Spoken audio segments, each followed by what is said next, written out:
Boa noite a todos. Sejam muito bem-vindos à nossa série de lives sobre câncer de mama. Nosso tema de hoje é Tive câncer de mama e agora? O que fazer nesse momento? Me esperando aqui o Rodolfo entrar para a gente dar seguimento aqui na nossa live.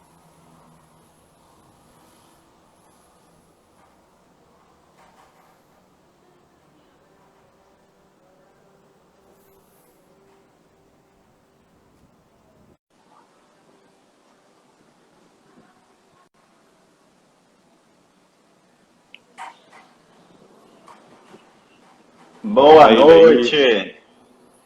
Estamos Boa por noite. aqui. Antes de você entrar, eu estava dando boa noite aqui também para o pessoal. Já deixei o comentário fixado do tema da nossa primeira live de hoje. Tive câncer de mama e agora? É disso que nós vamos falar hoje. Bem-vindas, bem-vindas. Olha só as meninas aqui do consultório sempre marcando presença, meu. Vamos dar aí uns 5 minutinhos para a galera chegar e aí a gente começa a tocar o barco. Eu Nesse vou dar meio tempo aí, uns puxão de orelha aqui nas minhas meninas aqui clientes do consultório, porque elas deveriam estar tudo dormindo já. Mas eu agradeço o suporte aí e a companhia. Pode falar, Bruno. Então, gente, a gente está dando aqui uns 5 minutinhos para a galera ir chegando. No tema da nossa live hoje, a gente vai estar fazendo aqui, hoje, excepcionalmente na quinta-feira, né, Rodolfo? Mas o nosso projeto é todas as terças à noite, às 8 horas da noite, nós estaremos aqui.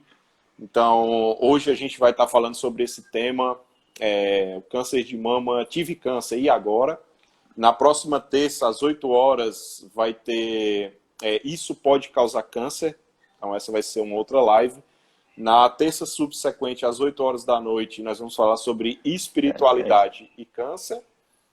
E na outra, acho que é a primeira terça de março, nós vamos estar falando sobre terapias integrativas no câncer. Perfeito, essas são todas as nossas programações aí para o mês.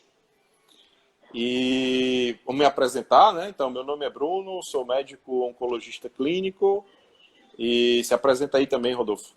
Sou o Rodolfo, trabalho com a saúde integrativa, tenho formação aí na área de nutrição, educação física, fisiologia e yoga. É isso aí. Juntos, nós criamos e fundamos o Academia Anticâncer. E aí, o Academia Anticâncer é esse projeto voltado para pacientes que querem construir saúde dentro desse enorme problema que é o câncer, não é isso, Rodolfo?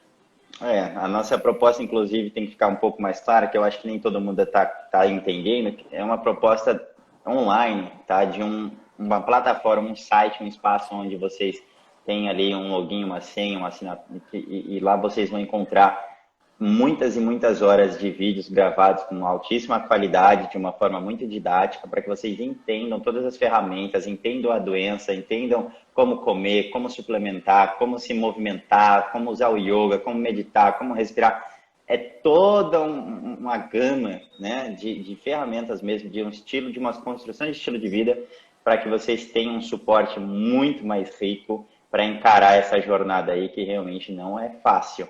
Mas Isso. tem graça, de toda a época aí, a gente tem mais de 15, 20 anos na área de saúde, e eu diria que nós nunca estivemos numa época tão boa para poder dar suporte no tratamento de câncer, para poder fazer esse tratamento ser o mais efetivo, o mais seguro e o menos sofrido possível. É isso aí. E que a gente quer ser um plus na vida dos pacientes. A gente quer trazer um a mais que hoje a medicina tradicional moderna ela não proporciona. Então a gente quer trazer esse plus a mais para os pacientes que estão passando por esse momento tão difícil. Cara, que então, bacana, que deixa eu só te cortar, Bruno, porque, putz, olha quanta gente, meu, coisa boa. Gostei, que legal. Para uma quinta-feira à noite, né? Pois é, meu. Se não fosse por causa do projeto, eu ia dar puxão de orelha, porque vocês deviam estar tudo dormindo, qualidade de sono é importante. Mas hoje tudo bem. Hoje está tudo bem. Bom, então a gente vai começar, pessoal. Já deu aqui uns 5 minutinhos. A gente vai estar começando. Então, no nosso tema de hoje é Tive câncer de mama e agora? Né? Então, por que que a gente resolveu, no Academia Anticâncer, falar sobre mama? Então, a gente vai falar um pouco agora sobre a epidemiologia, Rodolfo vai dar uns dados agora aí para vocês, e vocês vão entender o porquê que a gente escolheu mama para ser o nosso pontapé inicial nesse projeto. Na verdade, o que nós temos hoje, se for falar de dados um pouquinho mais técnicos, mas vai ser uma coisa breve, mas eu acho pertinente aqui, é entender que, infelizmente, na parte de saúde como um todo, boa parte do mundo tem seguido o estilo de vida americano, tá? E isso não só é um problema, porque, obviamente, nós temos péssimos exemplos aí nesse sentido, mas, por outro lado, nós temos dados científicos dos americanos que são extremamente relevantes, porque na parte dos Estados Unidos eles são muito fortes nessa parte de pesquisa, nessa parte de estatística, então a gente usa muito como base não só os problemas, mas também as soluções, né? Então, aqui eu vou trazer para vocês um pouquinho da noção dos números dos Estados Unidos, porque é onde nós temos mais controle, é onde nós temos mais acompanhamento, mais pesquisa, mas, infelizmente, vocês vão ver que não é um cenário muito agradável e que no Brasil não está nada longe disso, ele está exatamente no mesmo caminho, tá bom? Mas a gente tem alguns dados aqui que nos Estados Unidos o câncer já acomete quase metade da população. Eu acho que vocês têm que parar para pensar um pouquinho nisso, porque o câncer acometer quase metade da população significa que uma das coisas que nós cuidamos na área da saúde há muito tempo como sendo o principal causador de morte é doença cardiovascular. E isso, nos últimos anos, está mudando. Inclusive, em muitos países já mudou. O câncer já é mais incidente e já causa mais mortalidade que doença cardíaca, que sempre foi um grande, grande problema, um campeão aí de problema. E nos Estados Unidos a gente tem essa previsão de agora, nessa década, ele também assumir a liderança como Manda ver. E uma coisa que é assustadora é não só isso, a incidência, mas também o perfil do paciente. Eu cortei aqui, paciente. não. Porque até... Tô ouvindo. O perfil desse paciente. Então, você viu que câncer era uma doença de até 20 anos atrás, era uma doença que não dava em jovem. Era uma doença de idoso, era uma doença que dava em pessoas com mais de 50 anos. Hoje, a nossa realidade, a realidade fora e a nossa... pacientes com 20 anos tendo câncer, paciente com 25, 30 anos tendo câncer. Então, isso é um dado muito alarmante, muito alarmante. E, como o Rodolfo estava falando, tem uma estimativa da OMS que em 2030 o câncer vai ultrapassar as doenças cardiovasculares em óbito, em morte. E, basicamente, vai ser a principal causadora de óbitos no mundo. Tá? Então, o que é importante a gente entender aqui? Que apesar desse crescimento estar acompanhando, apesar não, né? Muito provavelmente o que nós temos de estudos cada vez mais interessantes dizendo sobre essa incidência dessa relação do câncer, esse aumento de câncer, ele está muito relacionado ao estilo de vida. Inclusive, isso tem o seu lado positivo e negativo, no sentido que, assim, a gente vê que, como nós estamos acompanhando péssimos exemplos e tendências em questão de rotina de vida, de qualidade de vida e estilo de vida, isso tem sim causado muitas das razões das doenças crônicas. Isso acabou que, hoje em dia, nós temos uma certa noção de que o câncer não está fora desse grupo. Então, até pouco tempo atrás, pelo menos até mesmo da minha bagagem, o Bruno pode falar melhor, mas nós tínhamos noção de que doença crônica era hipertensão, diabetes, dislipidemia, né? A parte de alterações ali de colesterol, esse tipo de coisa. E hoje, realmente, pelos livros e por todos os estudos, todo o material que nós levantamos aí para a Academia de Câncer, para montar tudo e nos atualizar o máximo possível, ele é tido também como uma possibilidade de doença crônica. Ou seja, ele não é só mais, como a gente pensava alguns anos atrás, uma causa que você não tem um controle, né? É uma genética que você, infelizmente, perdeu ali na loteria e agora, paciência, você não tem o que fazer. E não é real, isso são pesquisas antigas que tinham essa concepção.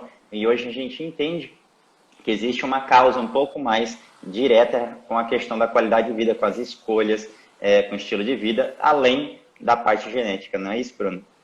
Isso.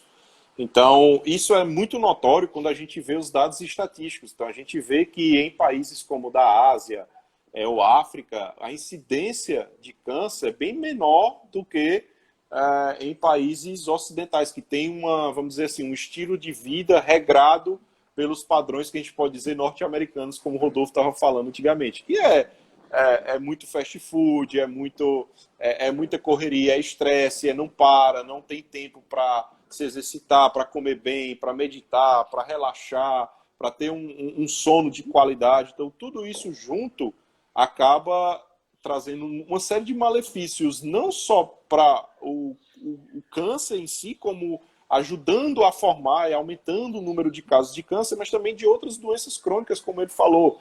Aumenta o índice de diabetes, de hipertensão, de obesidade, de infarto, enfim, são uma série de doenças crônicas e dentre elas começou-se a ver um aumento do câncer também.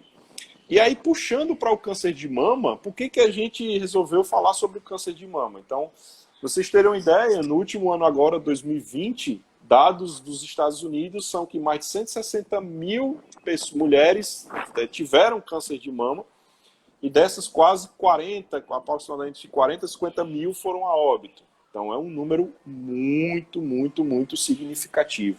Tá? Então, uma incidência elevadíssima, um número extremamente importante.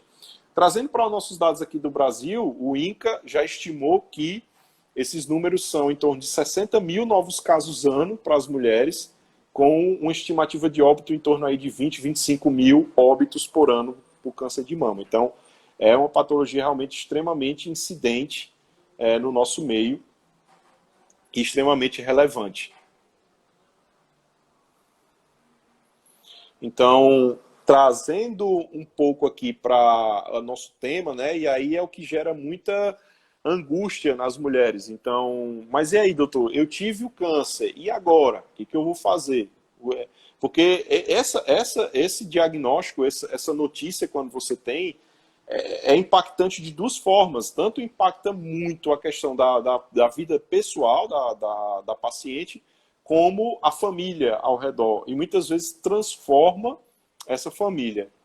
Eu acho que Rodolfo caiu por conta deve ter tido algum probleminha com a conexão, mas ele já deve estar entrando de novo aí. Então, assim, gente, eu vou falando, ele vai já entrar de volta. Onde era que eu estava? A questão do diagnóstico. Então,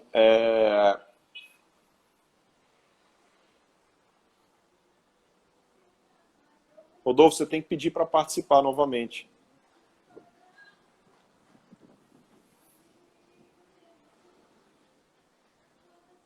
Ele está entrando aí.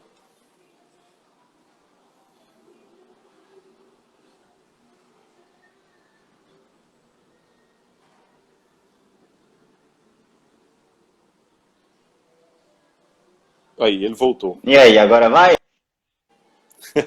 Eu estava falando e aí você caiu, né, a conexão. Ah, bichão, parou o som, parou tudo aqui. Eu falei, pô, vou sair desse Wi-Fi e vou entrar de vez nesse 4G, viu? Tá de palhaçada, meu. Não importa a internet que eu tenho Bom, então eu Wi-Fi, estava aqui, os caras falando, não colaboram na hora que a gente precisa. na hora que você caiu, Eu justamente do queria só fazer impacto um do adendo, porque diagnóstico. cortou. Tá, fala aí. Aham, né? Eu queria só fazer um adendo que eu perdi a deixa, né? Por causa do pessoal aqui da Vivo, né? Eu vou até falar, ó, Vivo é o problema.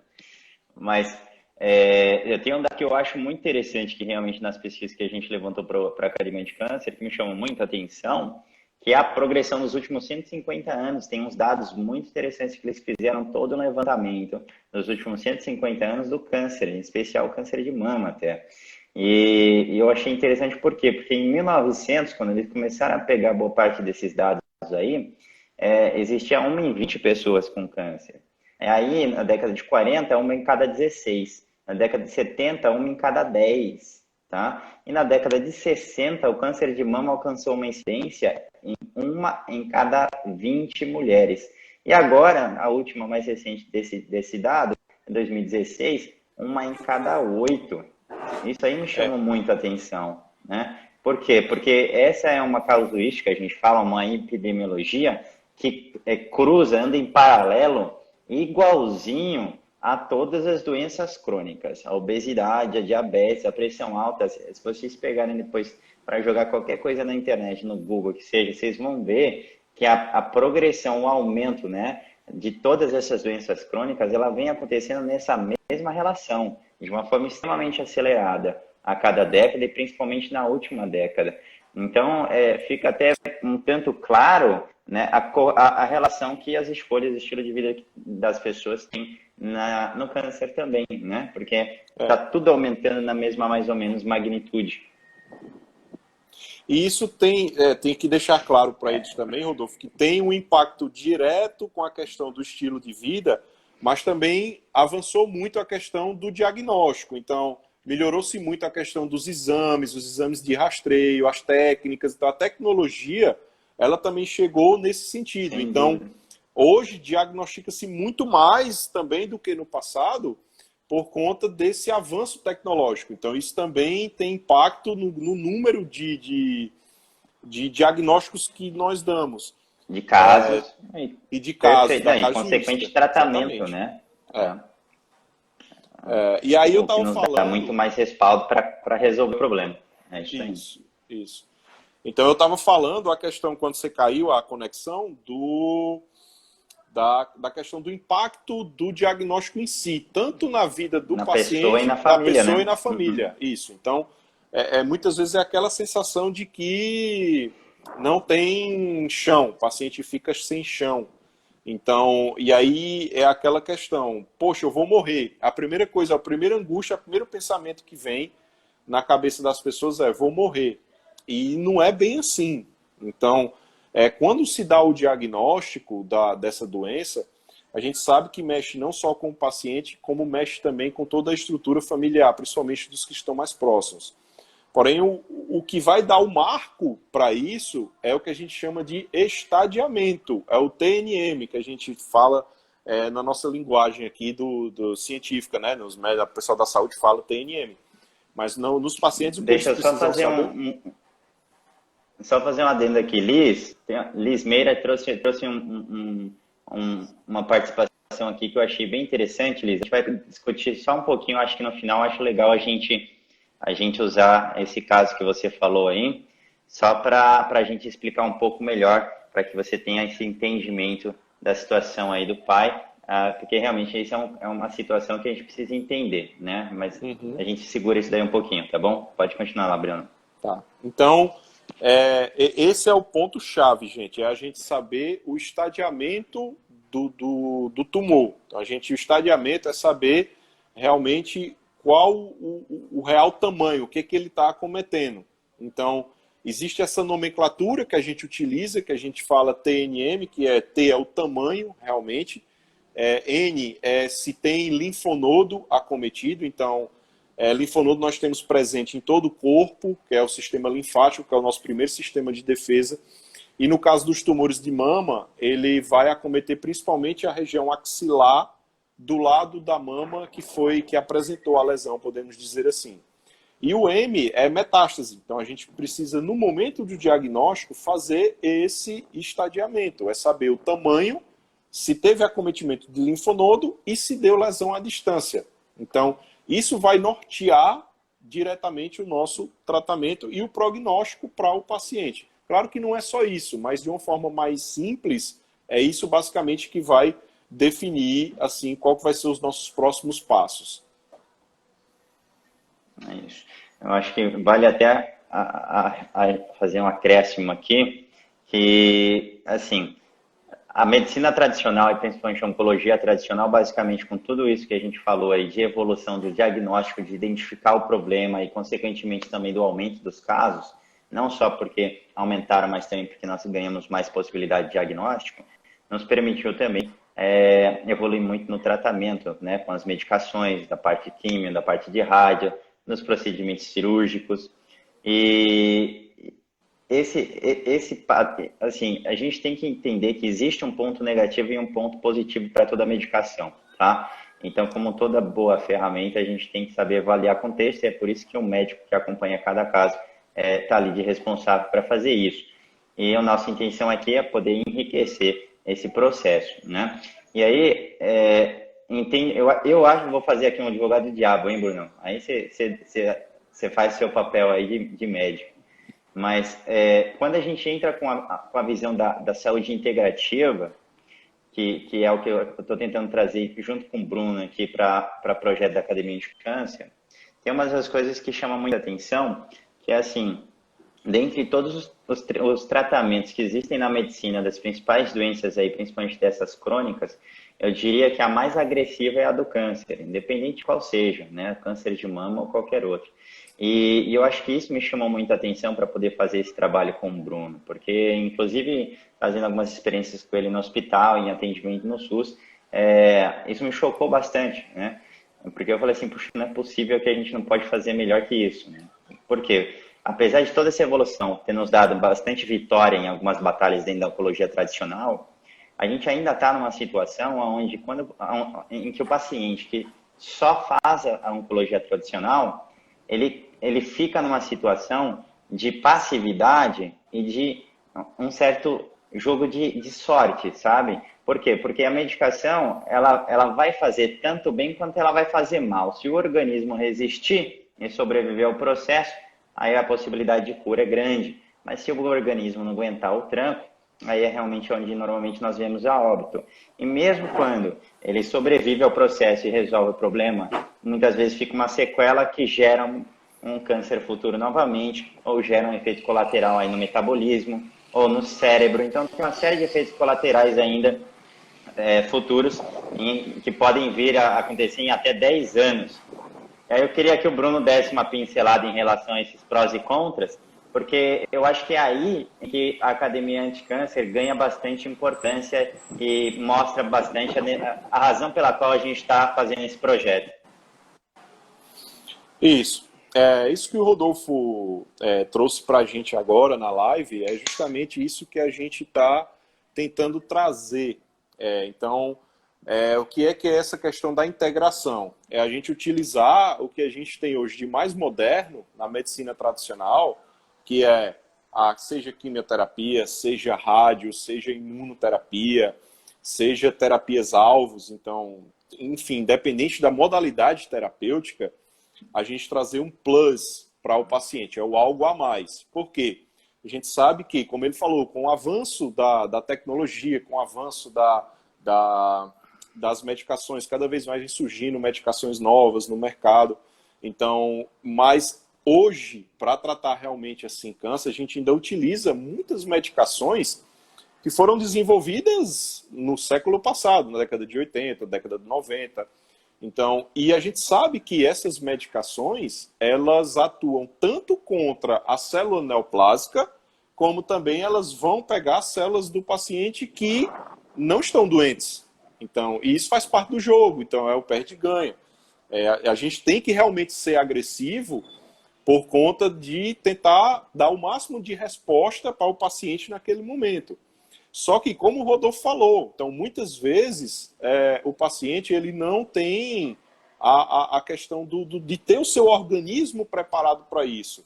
Então, e aí o que acontece? Como ele não tem preparado, ele não tem uma alimentação adequada, ele não tem práticas regulares de atividade física, ele não tem um sono adequado, ele não sabe como é que ele faz para técnicas de meditação, de relaxamento, que é toda essa parte de integração.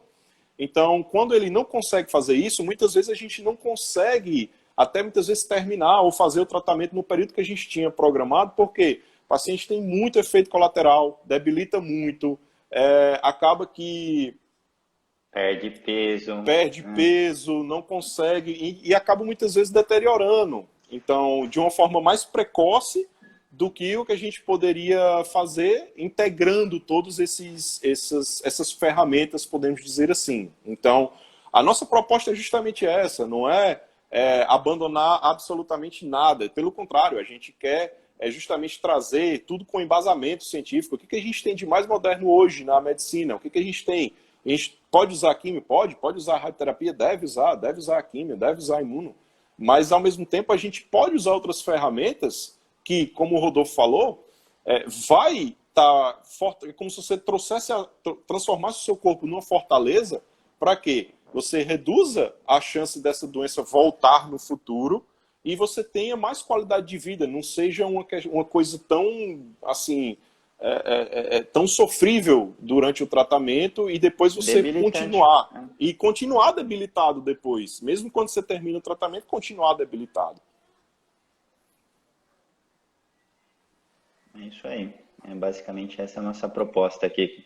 E basicamente essa é a abertura que nós queremos dar para quem está aí nessa situação de ter descoberto o diagnóstico de câncer de mama ou conhecer alguém que esteja nessa fase inicial aí, que acabou de descobrir o câncer de mama. Basicamente é a questão do e agora? E agora é isso que nós temos para trazer aqui para vocês, né?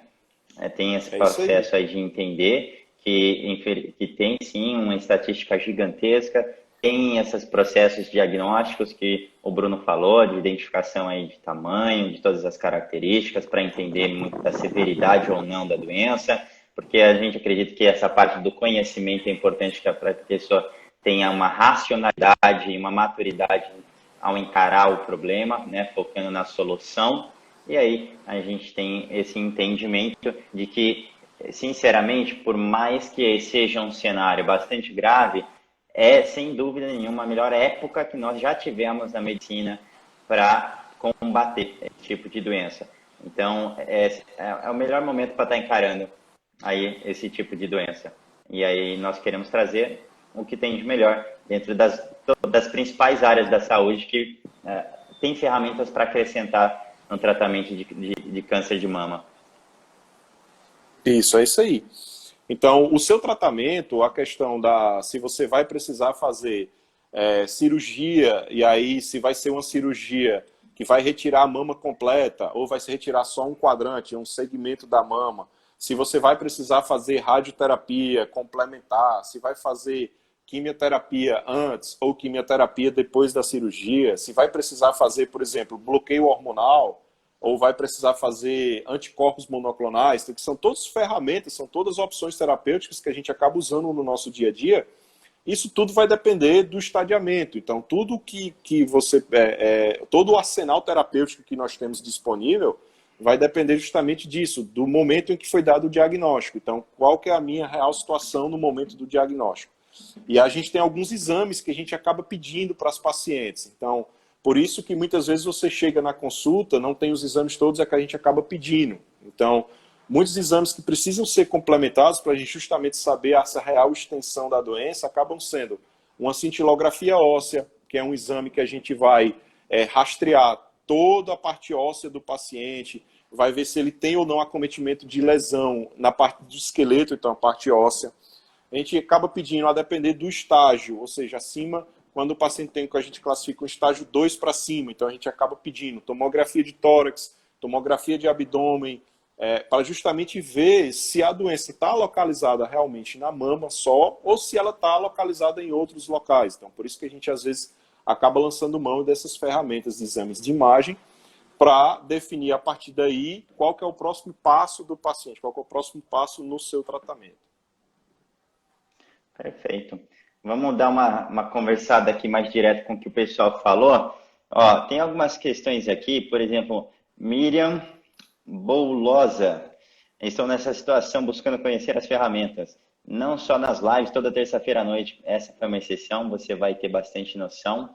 Mas entra lá no grupo do nosso Telegram, lá você realmente vai ter muito mais noção, é mais aprofundado. No Telegram a gente realmente tem um grupo que está super show de bola e nós conseguimos dar mais tempo, mais atenção, mais orientação, tá bom? Fica uma coisa mais próxima.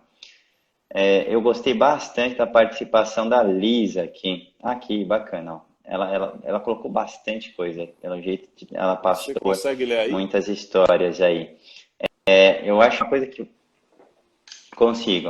Eu quero pegar aqui lá de trás, foi super... teve vários casos aí, parece, de câncer na família. Então, ela teve aí a questão da irmã, teve a questão do pai, câncer de cérebro, e tem doença de Page. Então, assim, o que dá pra gente resumir aqui, Liz, para não fugir muito da nossa temática de hoje, tá bom? Porque na semana que vem, na terça-feira, a gente vai um pouco mais de fatores de risco e tudo. Então, a gente vai falar mais dessa parte de genética, né, dessa parte aí do estilo de vida diretamente, questão de fatores de risco no geral. Então, a nossa temática da semana que vem é um pouco mais pertinente para o que você está colocando aqui hoje. Mas para não te deixar completamente no ar aí, tá?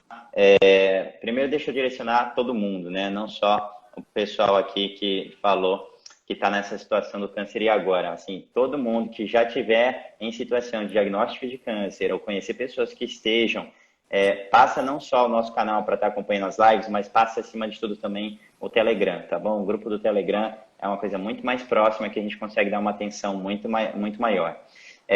Nesse caso da Lisa aqui, vamos deixar uma coisa bem clara, tá? A gente tem, como a gente falou aí, uma incidência, ou seja, existem causas de câncer no mundo cada vez maiores pela razão de melhora de diagnóstico, que está relacionado, sim, a questões genéticas. Então, a gente sabe que câncer sempre tem uma questão genética associada. Uns mais, outros menos. Tá? Na questão, principalmente, do câncer de mama, a gente também tem que identificar qual é o tipo desse câncer de mama, severidade, todas as características dele. Bruno é muito mais na área dele aí para poder falar isso. Mas entendam que é como se a gente fizesse assim, a nossa genética é como se fosse a planta de uma casa.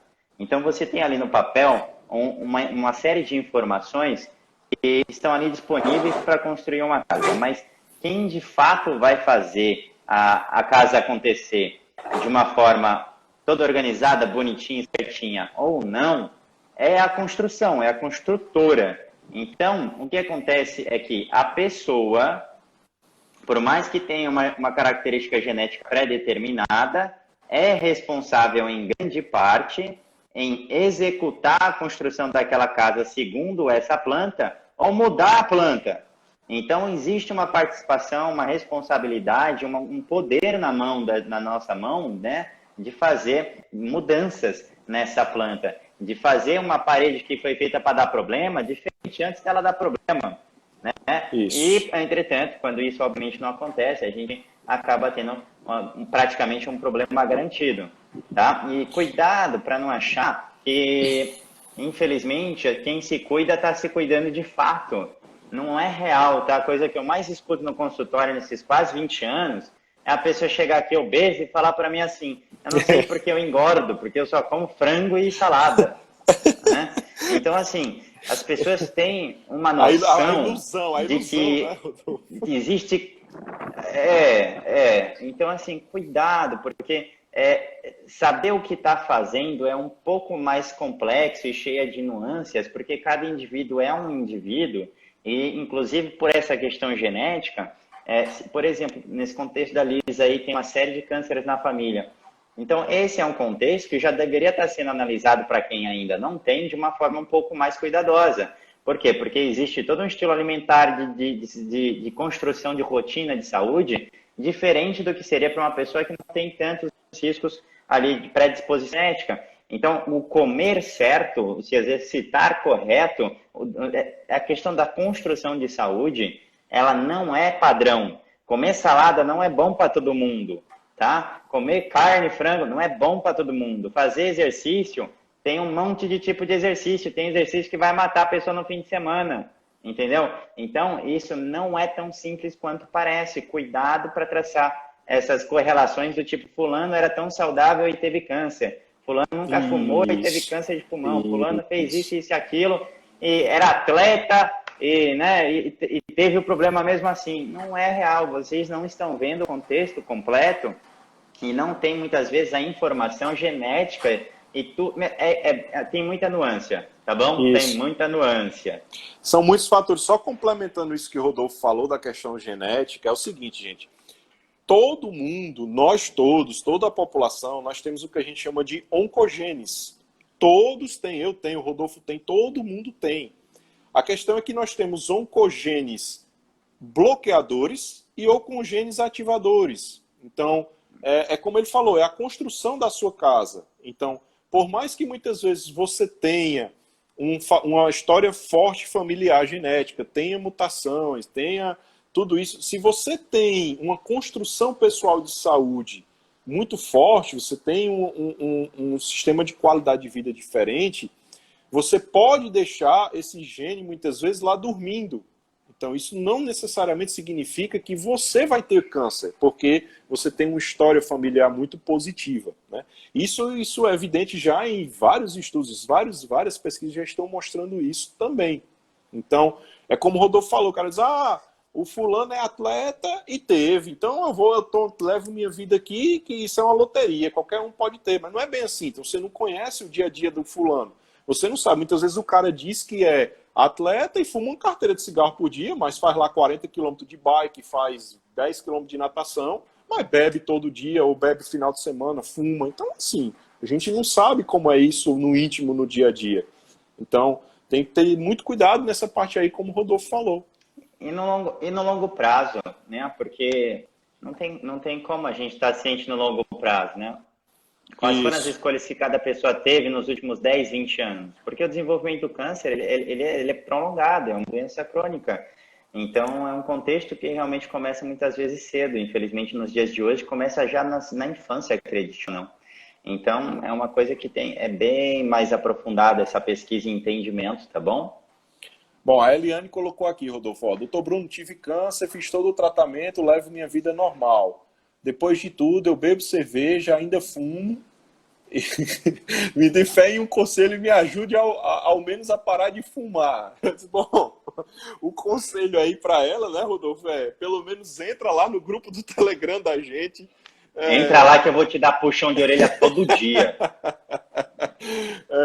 De cara já para de fumar, né? Mas assim, eu estou entendendo onde é que ela quer chegar. Os conselhos, existem várias ferramentas técnicas, por exemplo, meditação, yoga, óleos essenciais. Então, tem muita coisa que você pode usar que vai te ajudar também a tirar essa ansiedade que causa muitas vezes a nicotina e causa você ficar fumando. Acho que é isso, acho que é nesse contexto que ela quis perguntar isso daí.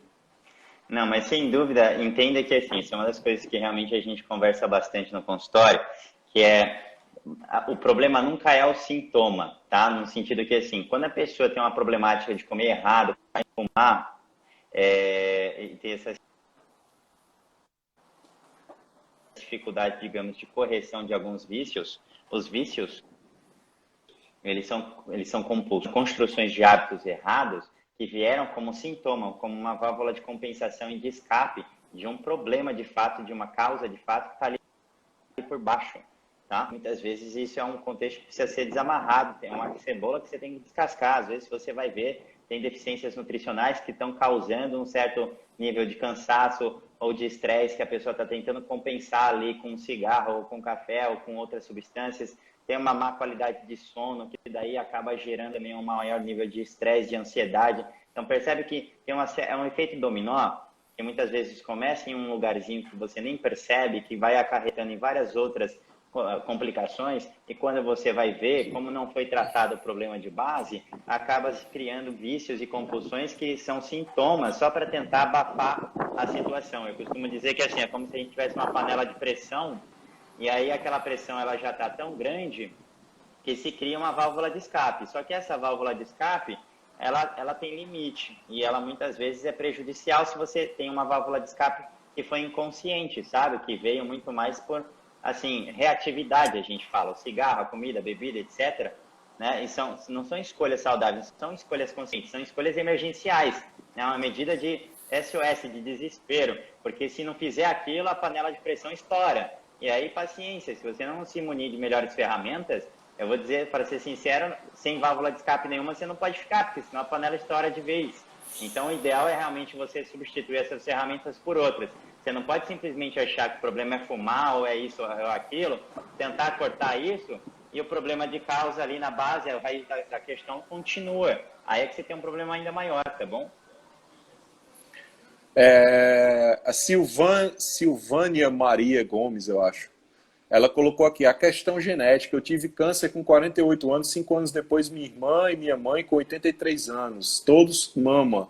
Minha mãe faleceu. Pode ser genético? Bom, essa pergunta eu vou responder assim bem rápido, vou dizer sim, mas a gente não vai entrar em detalhes agora, porque a gente vai falar sobre isso. Semana que vem, na terça-feira. Semana que vem, na terça-feira, às 8 horas da noite, a gente vai estar aqui. Então já divulga isso aí, já compartilha com quem quiser saber. Então na semana que vem nós vamos estar falando sobre isso, vamos estar trazendo aqui aspectos genéticos E vamos estar falando sobre uma série de fatores de risco que podem estar relacionados aí ao câncer de mama. Perfeito, é isso aí. Acho que por hoje a gente já cansou todo mundo até, hein? A gente gosta Será de falar que e de ensinar, meu,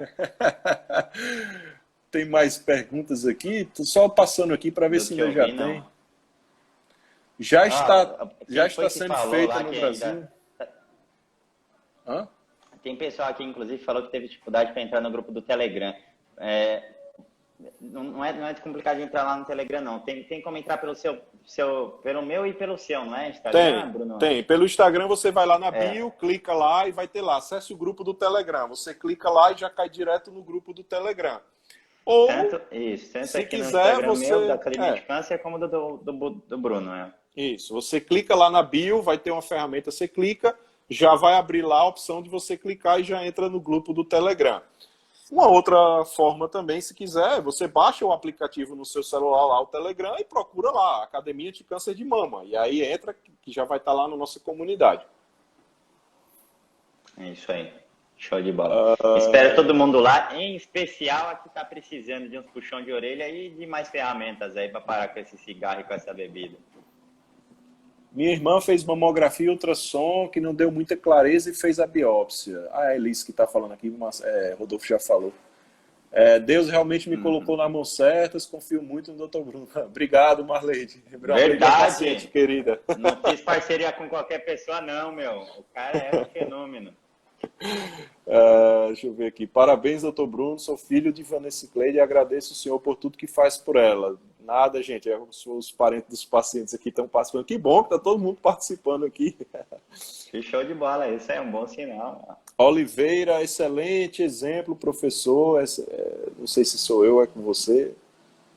Nós dois, tanto faz. Nós dois. Os dois professores, né?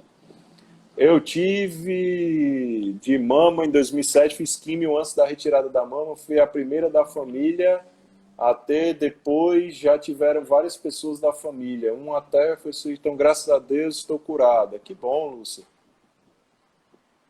A nossa cidade já deveria ter uma pesquisa aqui, altíssimo número de câncer. No mundo inteiro? Isso é verdade, no mundo inteiro. Eu acho que eu esgotei aqui. Eu também. Eu já olhei tudo aqui. Parece que nós conseguimos ajudar o máximo que foi possível por hoje aqui. Então, boa noite para todas. Muito, muito obrigado para todos e todas que estão por aqui, tá bom? Lembrem que essas lives, elas têm uma proposta, sem dúvida nenhuma, de tentar ajudar de alguma forma, mas não é por aqui, tá? Que a gente vai conseguir resolver, de fato, toda a complexidade que o câncer oferece como doença e como tratamento. É por aqui que a gente abre as portas para que quem está precisando saiba aonde ir, saiba por que porta entrar e saiba aonde buscar de fato as ferramentas, as soluções, tá bom? Que é lá com a gente no grupo do Telegram e principalmente lá na parte da Academia de Câncer, tá bom? Então aguardo vocês lá no Telegram e, se Deus quiser, lá dentro da Academia de Câncer. E até terça-feira. Até terça-feira, 8 horas da noite, nesse canal aqui, nós estaremos nos encontrando novamente. Avisa para todo mundo, espalha a notícia que nós vamos estar aqui tentando trazer conhecimento de qualidade, tentando ajudar o máximo possível aí vocês, tá, gente? Então, é isso. Boa noite para todos e para todas. Tchau, tchau. E pro Brunão. Para nós. Tchau, tchau. Valeu.